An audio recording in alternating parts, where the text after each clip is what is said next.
Сәлем баршаңызға, менің арнама қош келдіңіздер. Сіз білмейтін қызықтар арнасында бүгін пайдалы ақпарат: ауыз неге сасиды? Есіңізде болсын, дені сау адамның аузы ешқашан сасымайды. Егер де аузыңыздан жағымсыз иіс шықса, онда денсаулығыңызда проблема бар дегенді білдіреді.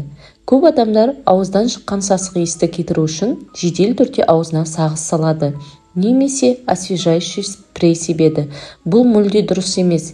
Егер де сіз бұл иісті тудырып жатқан себебін емдейтін болсаңыз, онда сасық иістен біржола айығатын боласыз. Сасық иістің шығу себептері: егер аузыңыздан шіріген жұмыртқаның иісі шығатын болса, онда сіздің асқазаныңыздың қышқылдығы төмен және гастрит бар екенін білдіреді. Ал егер де аузыңыздан қышқыл иіс шығатын болса, онда гастрит бар және жара бар екенін білдіреді.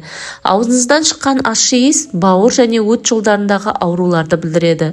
Ал ацетон иісі шығатын болса, онда қант диабетінің белгісі. Ал егер несептегі сасық иіс болса, онда бүйрек және қуықтағы ауруларды білдіреді. Ал егер үлкен дәретіңізден сасық иіс болса, онда дисбактериоз немесе ішек өткізгіштігінің бұзылысын білдіреді. Ауыздан шыққан шіріген иіс тіс және иектердегі проблеманы білдіреді. Бүгінгі пайдалы ақпарат осы. Назарларыңызға рахмет. Егер видео ұнаса, лайк басып, пікір қалдырып, мен арнама тіркеліп, қоңыраушаны басуды ұмытпаңыздар. Барлықтарыңызға сәттілік.